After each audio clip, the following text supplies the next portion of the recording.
Olá, já tem alguém aí?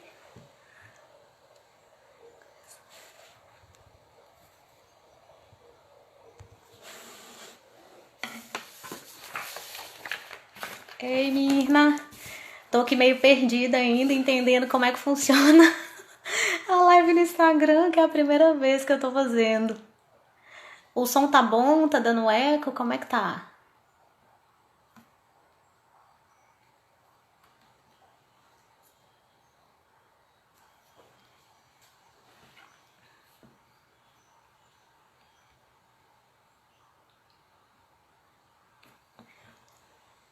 Esperar uns minutinhos. Agora aqui no meu relógio que deu 19h30. Gente, essa coisa de live em rede social é muito estranho. Ah, que bom então. Marcilene!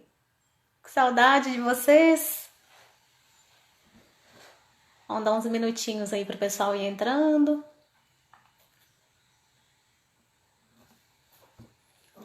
E aí, Marcelene, como é que tá o pessoal na unidade de saúde? Grace, minha parceira Nutri.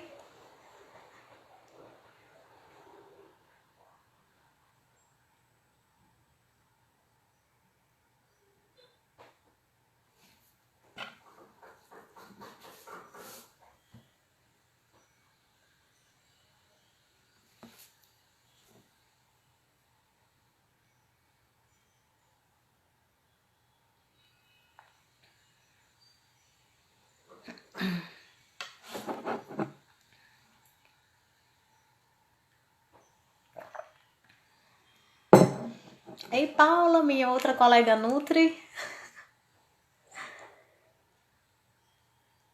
Nutrifono é sempre uma dupla dinâmica, né? Em todos os lugares a gente precisa fazer essa parceria aí.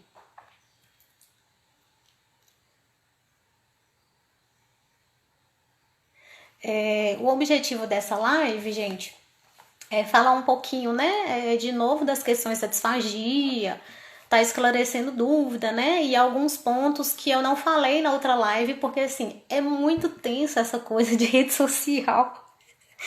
E assim, naquela outra eu não conseguia ler os comentários direito e fiquei meio perdida, assim, sem referência para poder, né?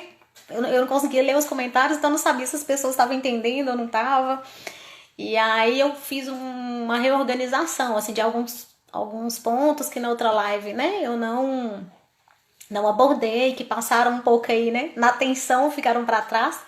E aí a ideia hoje é a gente fazer essa conversa novamente, né? E tem a live disponível no meu canal, porque acabou que ficou disponível só no canal do Juleimar. A gente não conseguiu transferir para esse. Impressora fazendo barulho aqui.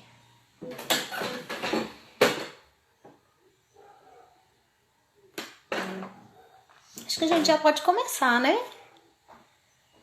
Clarice, Jaqueline Salles, Clarice é físio.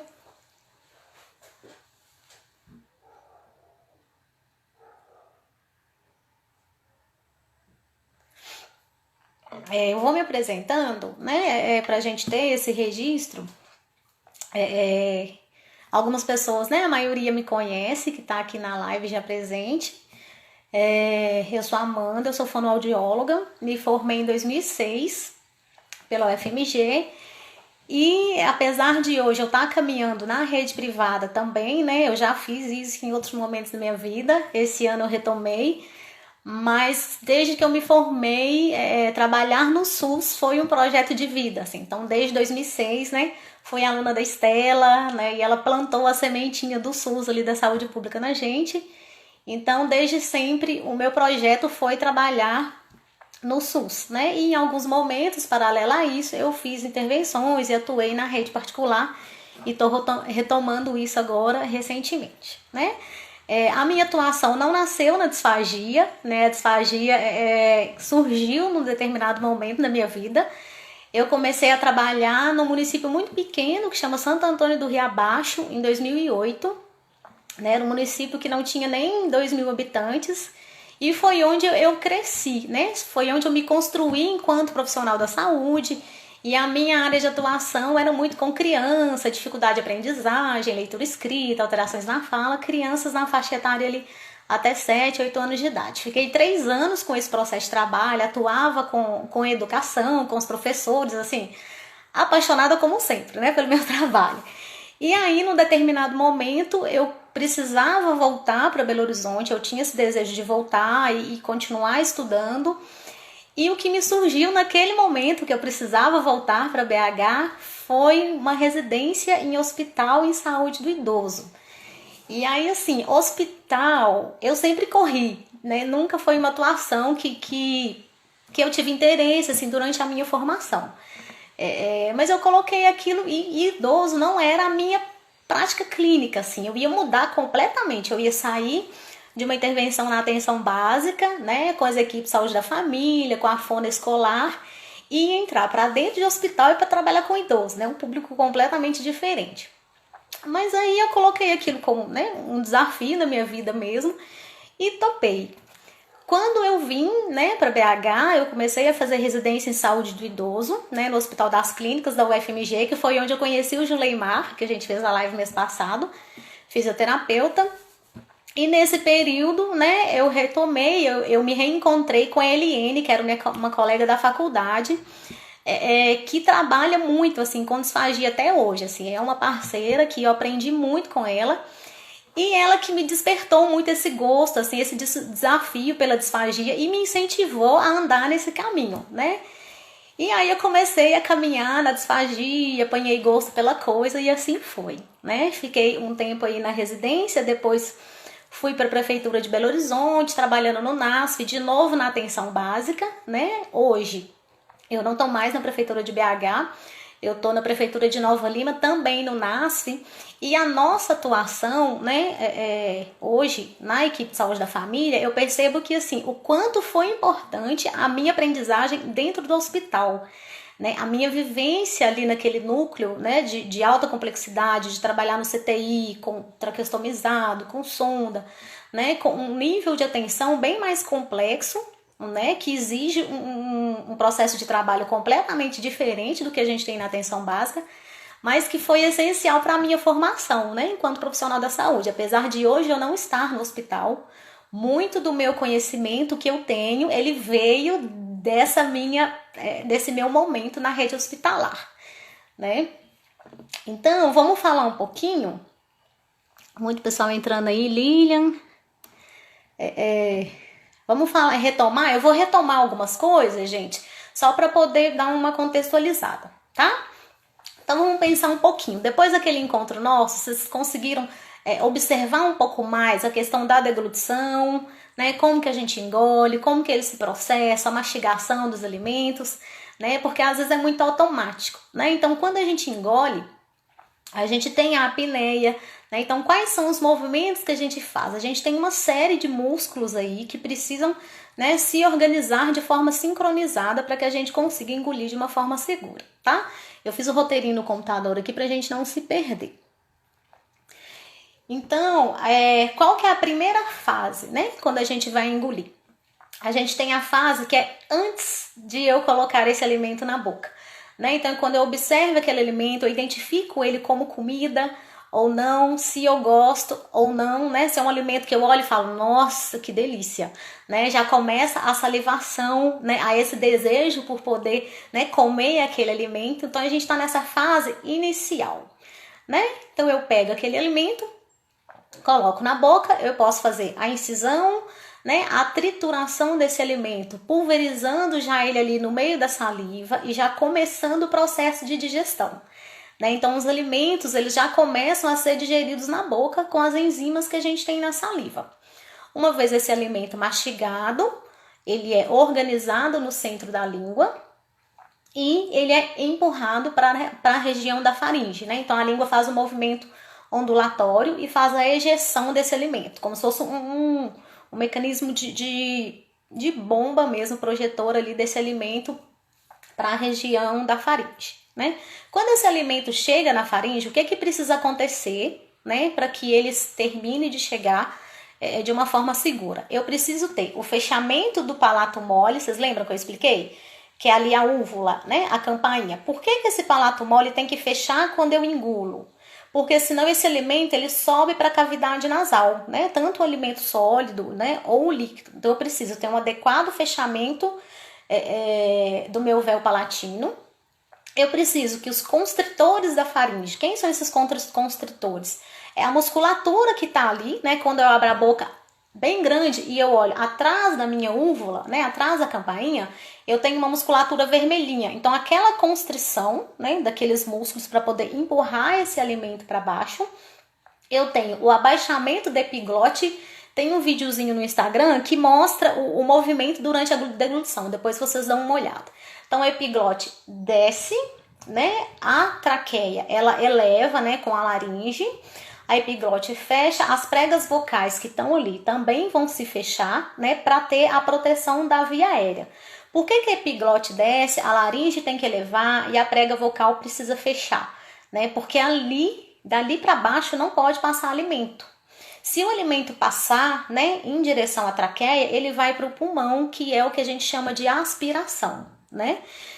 Então a tosse, o engasgo, ele acontece quando esse mecanismo de proteção de via aérea, ele não acontece de uma forma adequada, né? Então o alimento ele cai ali naquela região por algum motivo, né? Ou porque não fechou direito, ou porque esse músculo não contraiu o suficiente e sobrou alimento depois que essa via aérea abriu, né? Então ele precisa ter um adequado fechamento, né, dessa via aérea, todos esses músculos se movendo e abertura do esfíncter esofágico, porque aí o esfíncter esofágico abre, né, quando a laringe eleva, o esfíncter abre e esse alimento cai ali pro esôfago e aí ele vai pro estômago.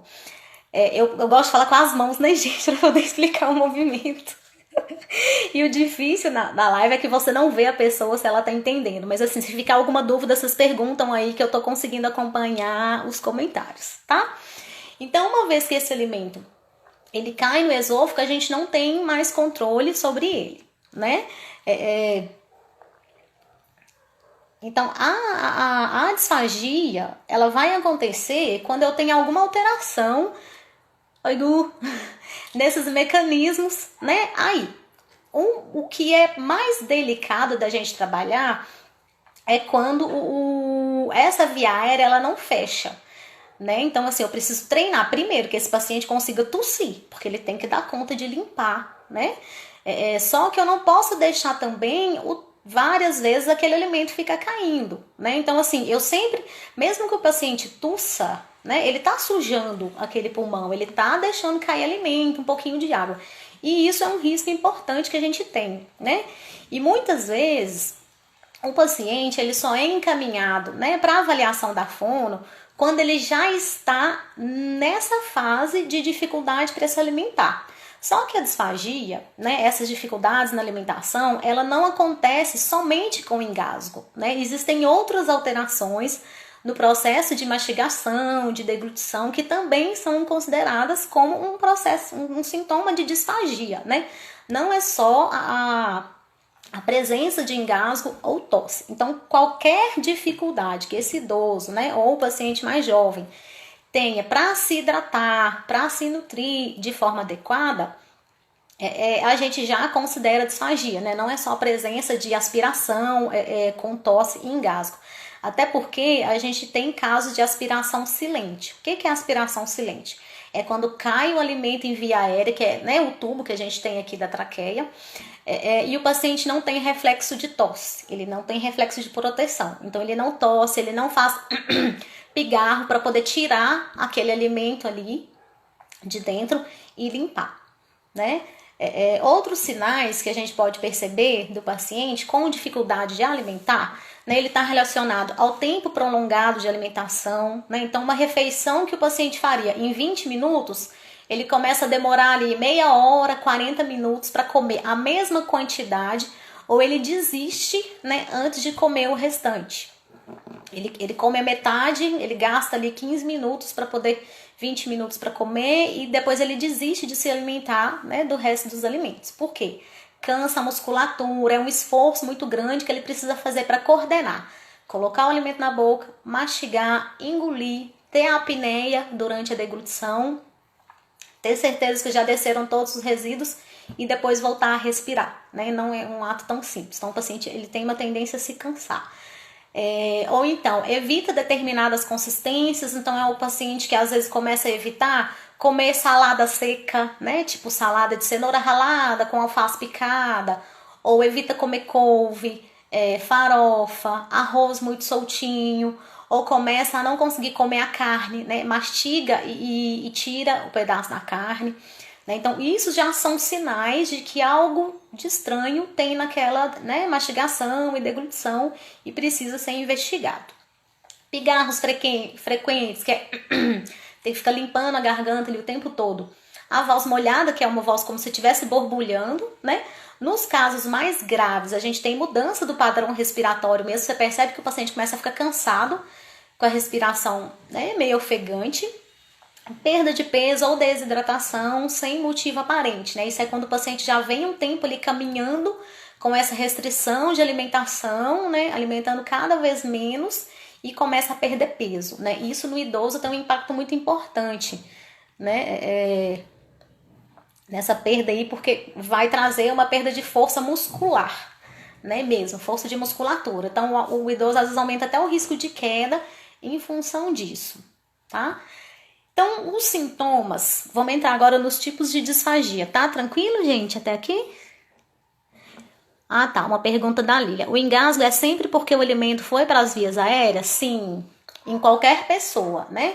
A tosse e o engasgo, ele é um mecanismo de proteção, né? O pulmão, né, a nossa traqueia, a laringe, ela tem uma sensibilidade para identificar, né, coisas ali que não sejam o ar. Então, às vezes, até com saliva, né?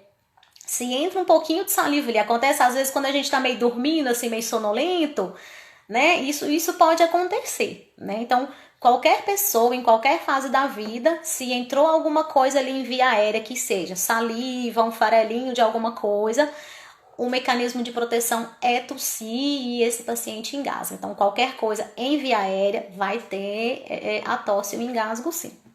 Ficou claro, Lilian?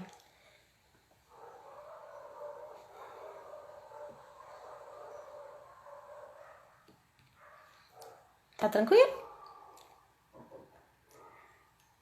A disfagia, ela é um sintoma, né? Eu sempre gosto de fazer uma comparação da disfagia com a febre, né? A febre pode significar uma série de coisas.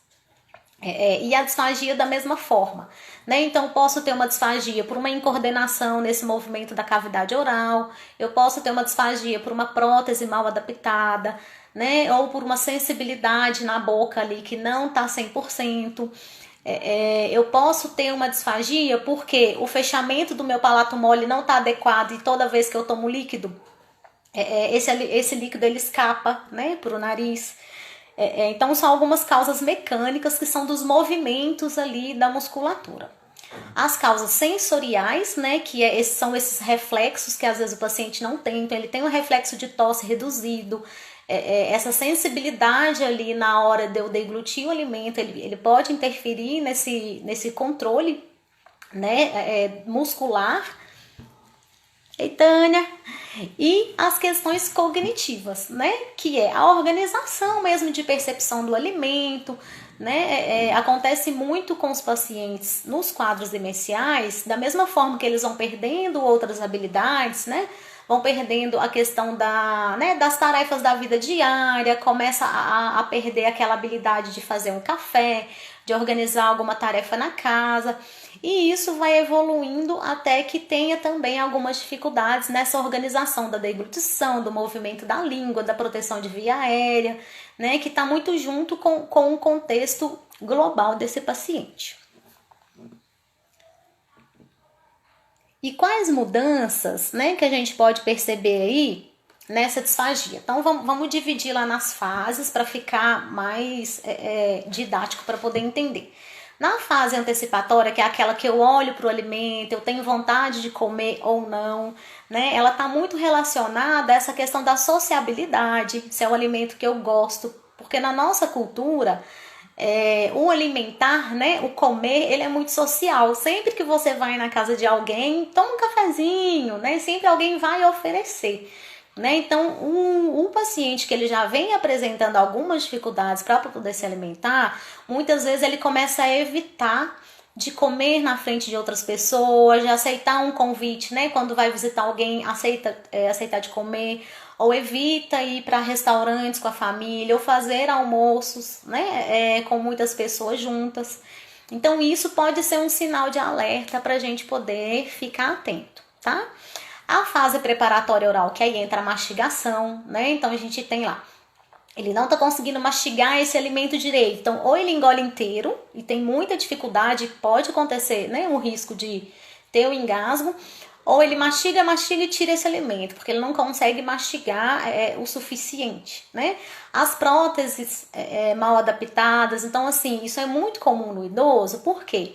À medida que a gente vai envelhecendo, né, o idoso que não tem os dentes naturais, e é importante a gente lembrar que, assim, eu descobri isso na residência. Olha, eu já tinha, assim, cinco anos de formada e eu fui descobrir que não é normal a gente perder os dentes, né? A gente deveria morrer com todos os nossos dentes naturais, né? O que acontece é que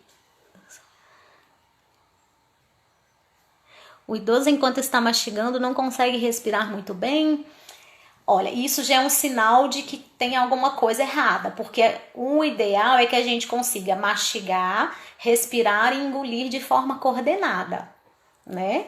Então tem que ver o que está acontecendo aí que está ficando com dificuldade respiratória durante a mastigação, né? Não é esperado. A gente precisa dar conta de fazer esses movimentos de forma sincronizada, tá? Então tem que entender aí por que tá acontecendo isso. Existe a lenda, né, gente? Quantas vezes eu preciso mastigar antes de engolir um alimento? Todo mundo tem essa dúvida. Não existe um número de vezes, até porque cada alimento tem uma consistência diferente e vai exigir uma mastigação diferente. O que é importante a gente observar eu triturei o suficiente esse alimento antes de engolir? Né? Porque às vezes a gente dá ali tchup-tchup e já engole de uma vez, né? Claro que alguns alimentos, né, é possível da gente fazer isso, alimento pastoso não te dá trabalho para mastigar. Né? Então já coloca na boca, organiza o bolo e já consegue deglutir, porque ele já está mastigado. Então não existe um número de vezes para mastigar, né? O que eu preciso observar esse alimento foi mastigado em pedaços pequenos o suficiente, ele foi pulverizado ali com a saliva o suficiente para poder ser deglutido, né? Então é mais por esse lado que a gente tem que pensar. Voltando na questão da prótese dentária, né? Então não é natural a gente perder os dentes, o ideal é que a gente tenha os dentes até para sempre, até morrer. Só que como há alguns anos atrás não existia muito esse cuidado preventivo da odontologia, né? Às vezes assim tinha alguma alteração ali, cárie, ao invés de tratar aquela cárie, fazia-se a extração e às vezes, né, as nossas avós, muitas possivelmente fizeram a extração total dos dentes assim muito jovens, com 30 anos, às vezes até antes, e colocou a prótese dentária, né, já muito jovem. Hoje em dia a gente tem um trabalho do odonto voltado à prevenção, ao cuidado e a essa orientação, né? Então, esses pacientes que já usam a prótese dentária há muito tempo, eles vão perdendo a estrutura alveolar aqui, ó, que é onde a prótese ela vai se fixar. Então, chega um momento que não tem mais estrutura para essa prótese ficar, né? Então, ela não consegue fazer pressão. Tem alguns produtos que você consegue usar para poder colar e manter essa prótese mais firme. A de cima é um pouco mais fácil, mas a prótese inferior realmente é muito complicada. Assim, até esses produtos que a gente tem para tentar colar, fixar, nem sempre funcionam, né? E em função, né, os idosos, muito idosos, às vezes não conseguem nem se adaptar com uma prótese nova, porque ficou tanto tempo com aquela velhinha que a nova, assim, acaba machucando e dá mesmo feridinha na boca, afta. E por mais que o dentista ajuste, que vá lá para ir, né, tentando ajustar essa prótese, nem sempre é possível fazer uma boa adaptação, né? Mas compromete bastante.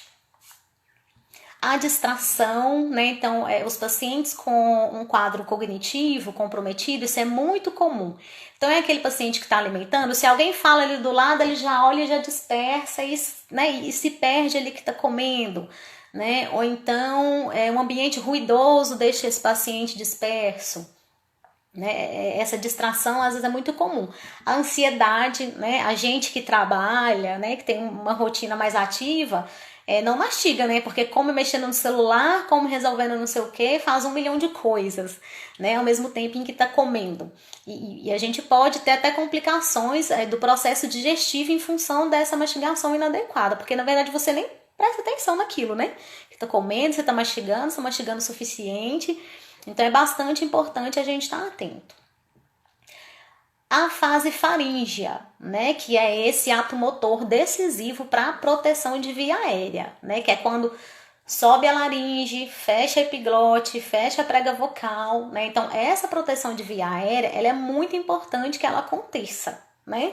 E qual o grande problema que a gente muitas vezes identifica? Eu tenho uma laringe que não eleva adequadamente, eu tenho uma prega vocal que não fecha adequadamente e eu tenho uma musculatura, né, da parede da faringe que não se contrai o suficiente, né? E aí quando tudo isso desarma, né, quando isso volta ao normal para a gente respirar, sobra alimento aí. E aí onde esse alimento cai? Na via aérea que está aberta. Aí a gente tosse e a gente engasga. Essa perda de força de musculatura, ela é muito comum no processo de envelhecimento natural, né? Então é natural que os idosos tenham essa perda de força de musculatura, isso é esperado, né? Agora, quando ela e o idoso ele vai se organizando ali, ele vai se adaptando. Porém, quando é uma perda muito importante, esse mecanismo de compensação, né, natural, muitas vezes ele deixa de existir, que aí é quando o paciente tem sintoma, né?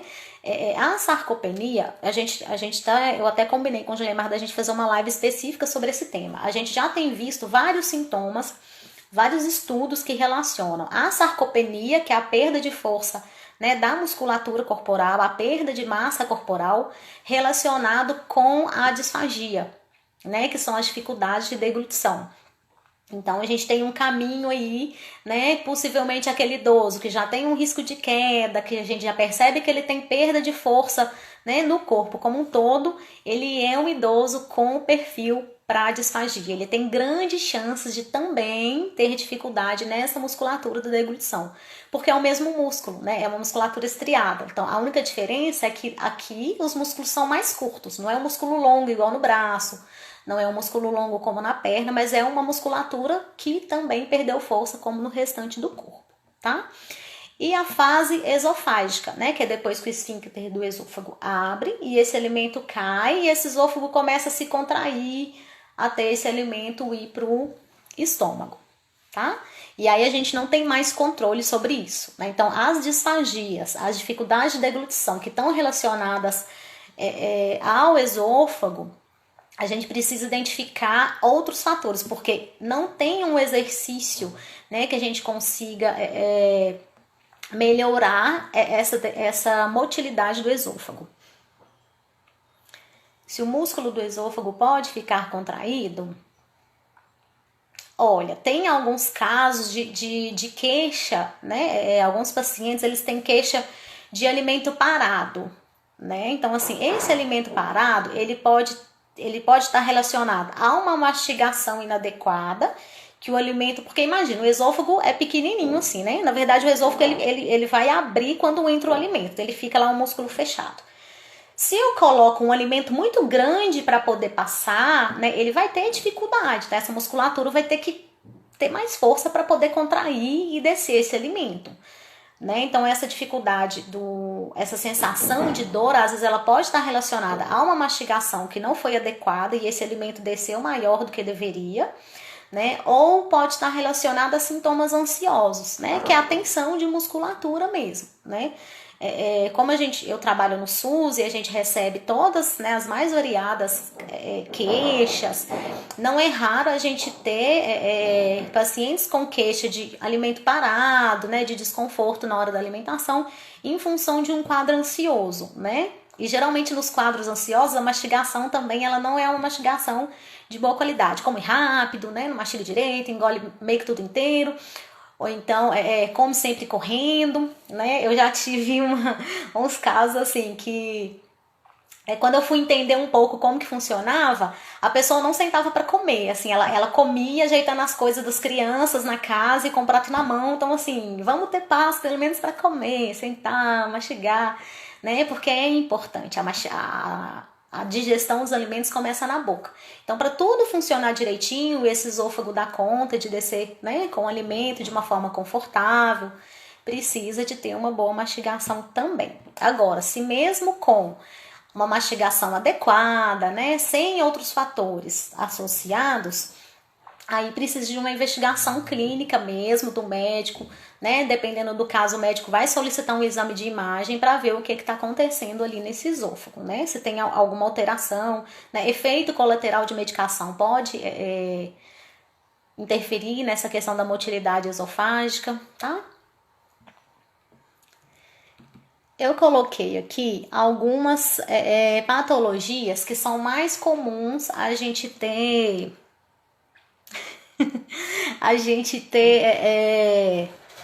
as dificuldades para engolir, né? Que é o caso do Parkinson, a AVS e as demências. Aí a Miriam fez um comentário aqui, ó. Minha mãe não engole comida, mas come uma coxinha inteira, né? Alguns pacientes têm um pouco dessa relação afetiva, né, com o alimento. Os alimentos que eles gostam mais, eles vão desempenhar um esforço maior para poder, né? Porque é gostoso, tem o prazer ali da alimentação. Porém, se em todas as refeições ele tiver que fazer o mesmo esforço que ele faz para comer uma coxinha, essa quantidade de alimento tem uma tendência a reduzir, né? Ficou claro? Porque o esforço que ele precisa fazer, né, é bem maior. Então, assim, imagina, se todas as refeições que ele for fazer, ele vai comer um alimento tão difícil como a coxinha, né? E aí ele vai começar a evitar. Mas tem muito isso, assim, sempre quando eu vou atender o paciente com disfagia, na reabilitação, eu pergunto o que ele gosta, né? Por quê? A gente precisa estimular essa questão cognitiva e afetiva mesmo, porque é importante. Imagina sempre a gente treinar com mingau. Nossa, eu tinha dó, gente. Eu ficava morrendo de pena dos pacientes do hospital. Porque assim, a gente tinha dieta do hospital e tinha que treinar a deglutição com eles, né? E assim, e era mingau. E todo dia era mingau.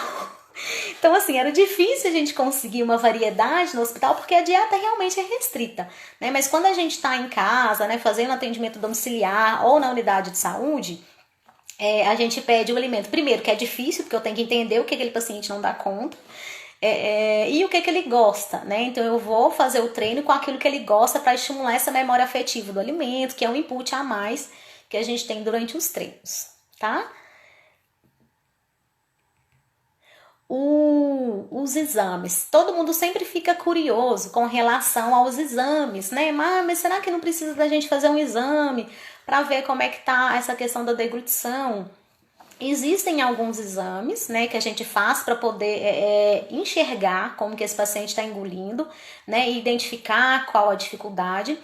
Mas esses exames, eles são feitos somente quando você tem dúvida na avaliação clínica, né? Então, assim, o exame sozinho, ele não vai trazer tantas informações. É muito importante você conseguir fazer uma boa anamnese, fazer uma boa avaliação clínica e saber o que pedir durante a realização do exame. Porque no exame você pode pedir manobra, né? Você pode identificar ali alguma coisa que não ficou muito claro. Olha, eu peço para o paciente, ele engole, eu peço para ele limpa a garganta, e mesmo assim ele não consegue limpar, né? Eu ainda escuto pela, né, que a gente faz a ausculta cervical, eu ainda ouço ruído de alimento parado.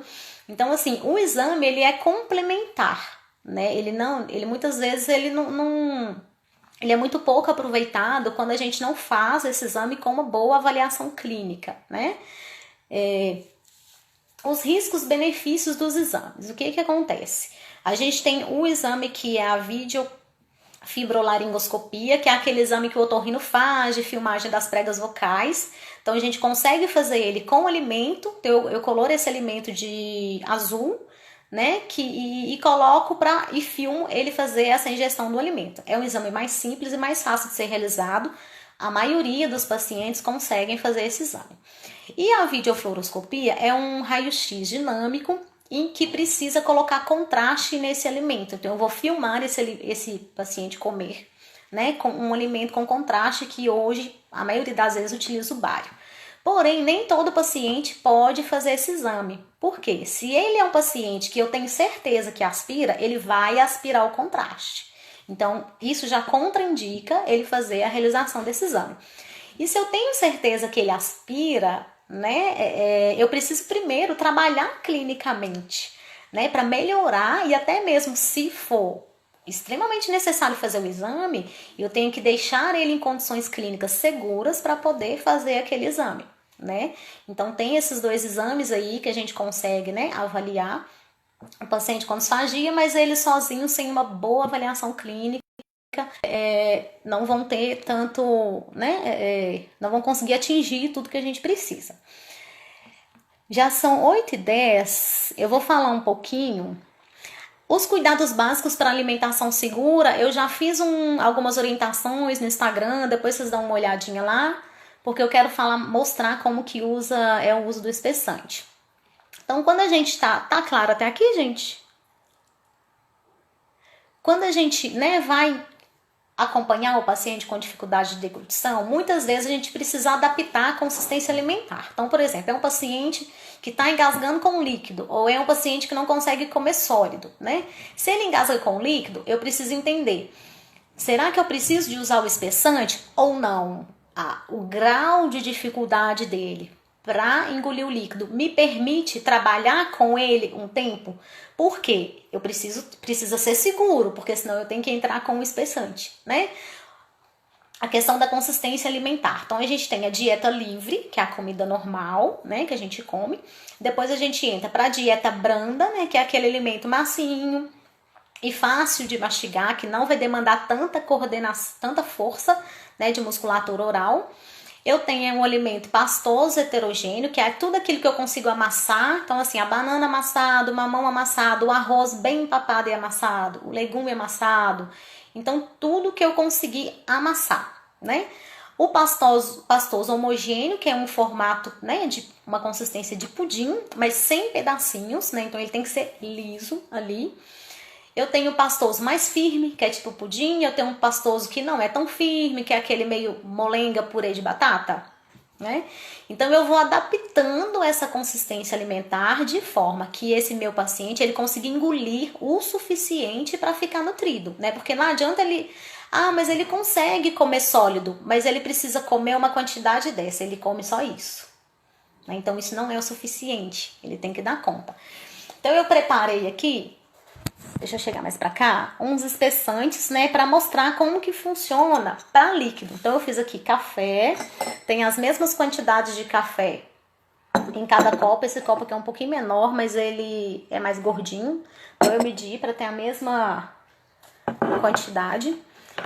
Então o espessante, como que a gente usa, né? Eu vi que aquele paciente, ele tem dificuldade para deglutir o líquido e ele não tem condições seguras de melhorar a deglutição de líquido a tempo. Então, assim, para eu trabalhar terapeuticamente com ele de forma segura, eu tenho que fazer o espessante entrar no uso ali da casa, né? Ou então, eu já inicio exercício porque eu sei que eu vou ter uma melhora rápida. Ou então é um paciente que tem uma dificuldade mais leve e eu sei que ele vai ter um ganho terapêutico ali tranquilo, que vai dar para segurar sem o espessante. Então, vamos supor que eu tenho um paciente que ele tem muita dificuldade com o líquido, ele não tem condições de tomar o líquido ralo.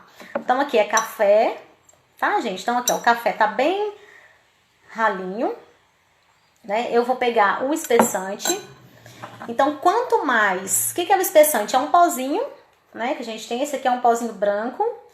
Esse espessante, especificamente, ele é um espessante que a gente compra na farmácia, né? Alguns espessantes rendem mais, tem uma melhor qualidade, né? Esse aqui, por exemplo, uma latinha desse tamanho, assim, que é... acho que 170 gramas, ele custa na média de 50 a 60 reais, então assim, não é barato, né, o espessante. Então, ó, nesse primeiro café, eu vou colocar uma medida de espessante, que é uma tampinha, uma colherzinha dessa aqui.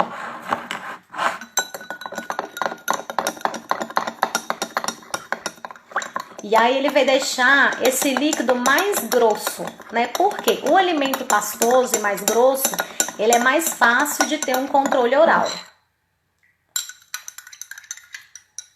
eu ver se dissolveu tudo. Então, ó, quando eu coloco uma colherzinha, não sei se pelo vídeo vai dar pra ver direitinho, mas ele fica um pouquinho mais grosso. Sabe aquele suco de manga que a gente compra de caixinha? Fica naquela espessura de néctar. Então, assim, é um engrossadinho discreto, né? É um engrossadinho leve, que a gente tem com uma medida do espessante. Então, ele ainda cai um pouquinho ralo.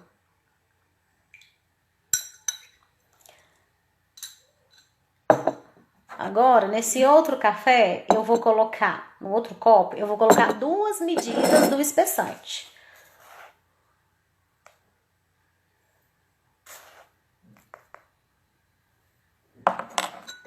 Vou mexer. Aí já vai ficar bem diferente do anterior. E aí, gente, essa capacidade, né, de dissolução do espessante no líquido que a gente vai usar, depende da marca, tá? Não muda o sabor. Ele só muda a consistência mesmo. Assim, alguns espessantes, né, algumas marcas que são um pouco mais baratas, às vezes eles mudam o sabor, né? Mas esse aqui especificamente, ele é um espessante de uma qualidade melhor, né? Assim, o preço é mais caro, mas, né, ele não deixa o mesmo sabor, o aspecto. Quando você põe na água, ele fica bem transparente, assim, igual a água, não muda. Ó, esse aqui já ficou... Dá pra ver, olha, a gotinha, como é que tá? Eu acho que pelo vídeo não é tão fácil, mas ele tá bem cremosinho. É um café que já fica bem cremosinho. Agora, nesse outro aqui, eu vou colocar 3 medidas de espessante.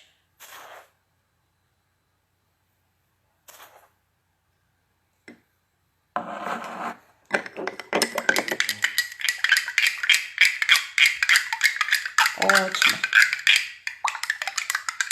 E o espessante, gente, esse aqui especificamente, não dá pra gente pôr uma medida, mistura, depois eu coloco a outra, mistura.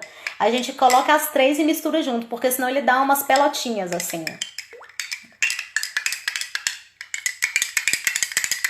Então, ó, esse aqui já fica bem cremoso. Então, assim, quanto mais eu coloco o espessante, mais cremoso vai ficar esse líquido. Então, olha esse aqui, já tá um creminho bem... Então, assim, se eu tivesse colocado mais, ele ia virar um pudim, assim, um pudim de café, né? Ah, mas como que eu sei que quantidade de espessante colocar? Eu sei que quantidade de espessante colocar dependendo, né, de como é esse grau de dificuldade que esse paciente apresenta, né? Então, depende do controle oral. Olha como é que fica um pudinzinho.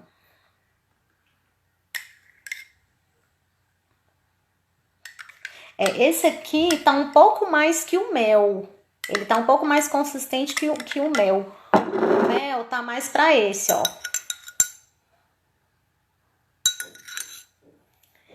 E aí, como que é interessante? A gente tem os espessantes que são, né, industrializados, que a gente compra na farmácia, de várias marcas diferentes. E a gente tem alguns espessantes, algumas formas de espessar natural, né? Então, por exemplo, o nosso paciente do SUS, né, não são todos os lugares que o SUS fornece o espessante, né? E aí a gente aprendeu, a Prefeitura de Belo Horizonte, ela fez com a gente um treinamento para conseguir ensinar os nossos pacientes que não conseguem, né, ingerir o líquido normal a espessar, né? Então a gente foi treinado com os espessantes caseiros. Então tem várias outras formas da gente fazer o espessamento desse líquido, né? Usando inhame, Tem outros espessantes, a goma xantana, tem o próprio amido de milho, né? O amido às vezes é um pouco difícil de usar porque o paciente constipado, né? O amido pode piorar a constipação. Então a gente precisa ver aí com a nutricionista se é possível usar o amido para poder fazer o espessamento daquele líquido, né? Ele é fácil porque é barato, né, mais acessível, as pessoas conseguem comprar com mais facilidade e ele faz parte da nossa culinária, né? Isso é muito importante, porque tem alguns alimentos que a gente vai espessar e não é porque altera o sabor, mas a consistência quando a gente põe na boca é estranho, né? Porque a sensibilidade, imagina você tomar uma água grossa, né? Sempre acostumou a tomar água líquida, imagina de repente você ter que tomar uma água grossa, não é esquisito? Né? É estranho. Então, a gente vai adaptando, né? Se o paciente não aceita bem a água pura, a gente tenta, né, fazer uma água saborizada antes de espessar, para facilitar ali aquela aceitação, a percepção do paladar e do sabor, né? Nem sempre o alimento, o líquido mais espesso, né, da espessura mais firme, vai ser mais seguro. Por quê? O paciente que costuma acumular, né, ter retenção, se o espessado for muito, vamos pensar, se ele for muito grudento, né? Se ele for algo que é difícil, ele fica aquela massa mais firme, o paciente engole e ele não consegue tirar aquela retenção, não costuma ficar retido. O leite também, ele costuma deixar mais retenção. E isso, bater com melão, Bia. A gente orienta muito assim, fazer suco com inhame, colocar duas frutas juntas para poder fazer vitamina, né? Então vai depender do quanto eu preciso mudar aquela consistência ali para aquele idoso.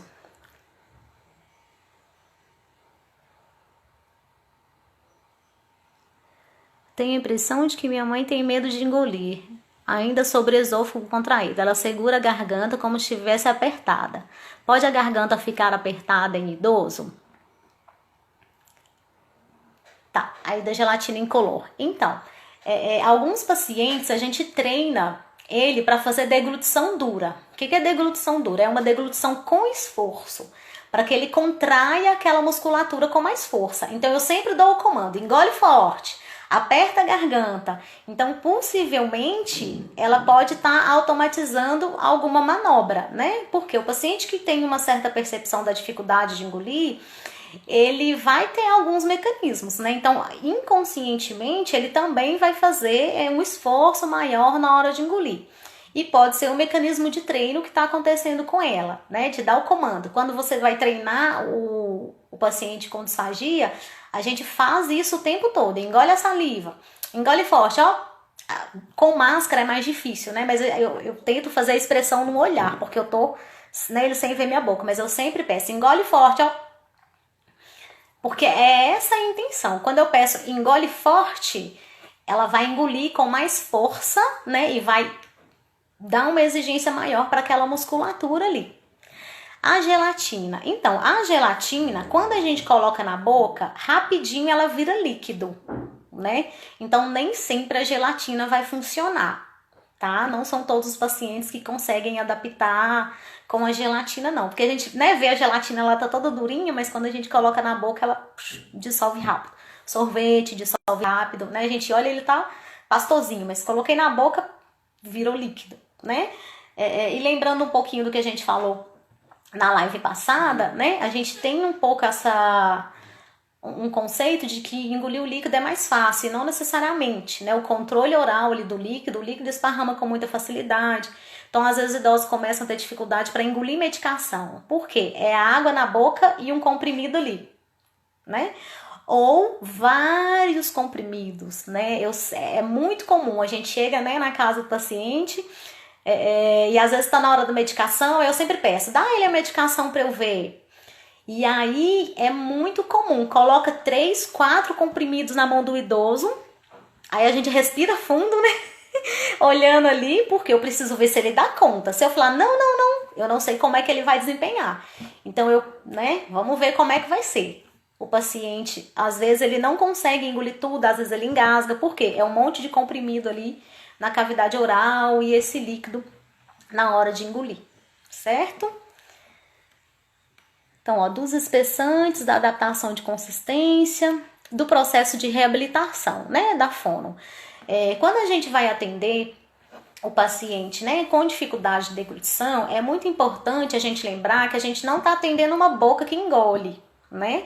Eu estou atendendo uma pessoa, né, que tinha determinada relação com o alimento, que gostava de comer isso, que tinha essa rotina, né, que tinha uma organização familiar com o momento de refeição, né? Às vezes era uma família que tinha o hábito de se encontrar sempre para almoçar, ou não, é um idoso que não gosta de comer, né? Nunca gostou a vida inteira de comer na frente das pessoas. Então, tudo isso a gente precisa considerar, né, no atendimento com esse idoso. Os hábitos, né, o que ele gostava, para poder fazer os atendimentos, né? A doença de base, né, porque se eu tenho um quadro que é um paciente que fez uma cirurgia, né, um câncer de cabeça e pescoço, eu vou fazer essa adaptação, né, e esse paciente vai ter a alta, vai ficar bem, possivelmente talvez nunca mais precise de atendimento com a fono, porque ele vai reabilitar e vai adaptar. Diferente das doenças degenerativas, né, porque existe os casos progressivos e cada dia vai ser uma dificuldade diferente.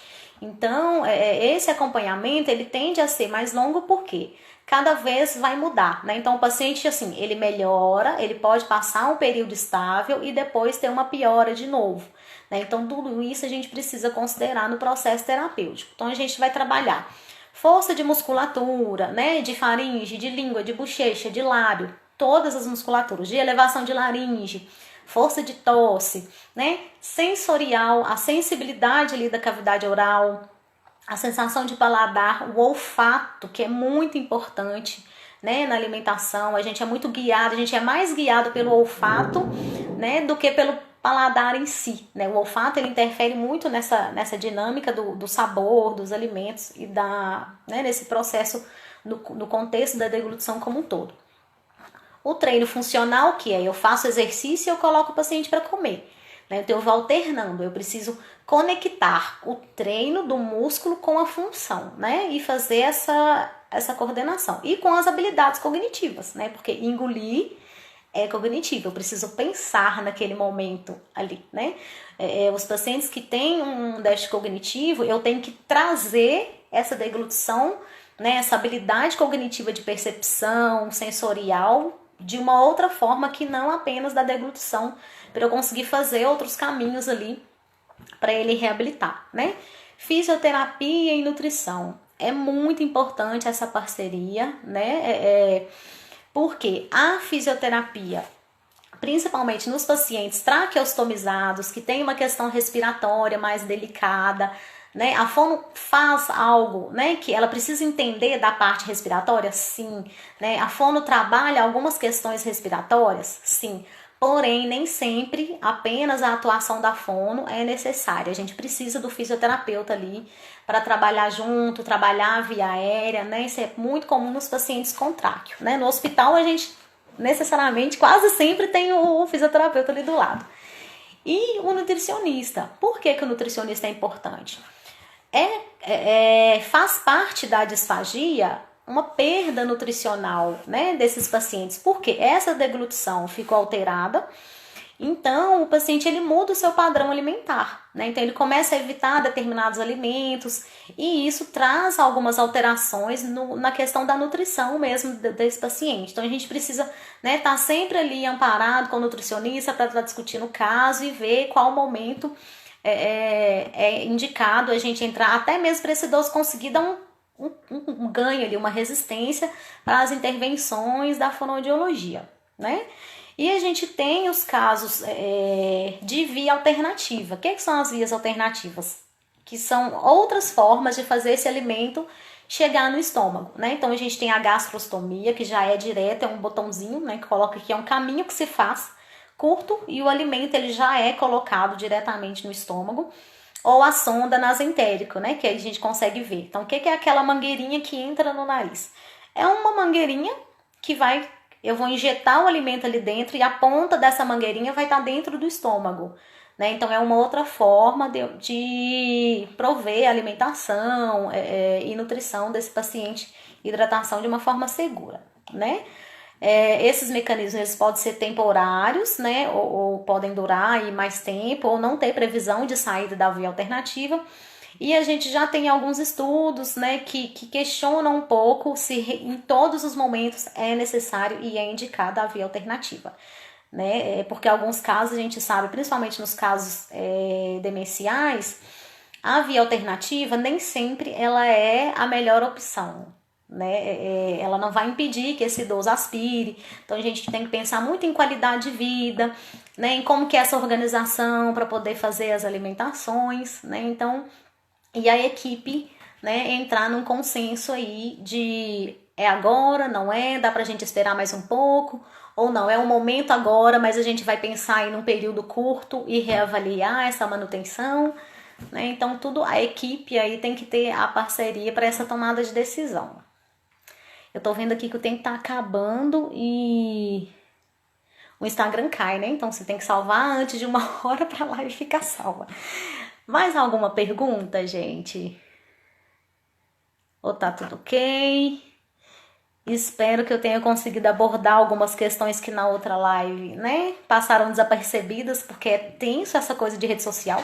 Eu demorei muito a ceder às redes sociais, porque eu sempre, né, sempre quando eu atendi particular, sempre foi de indicação, alguém que me conhece, da telefone, então eu sempre me acomodei. E no SUS é tranquilo, assim, né, muita gente me conhece, já trabalhei em vários lugares, então, assim, dificilmente um profissional aqui em BH não vai me conhecer. Né? E Nova Lima também, que agora eu tô trabalhando só em Nova Lima. Mas é isso, assim, muito obrigada por todos estarem aqui, né? Qualquer dúvida pode enviar no direct, tá bom? Que aí eu respondo, certo? Então vou encerrar. Beijos para todos. Até, obrigada.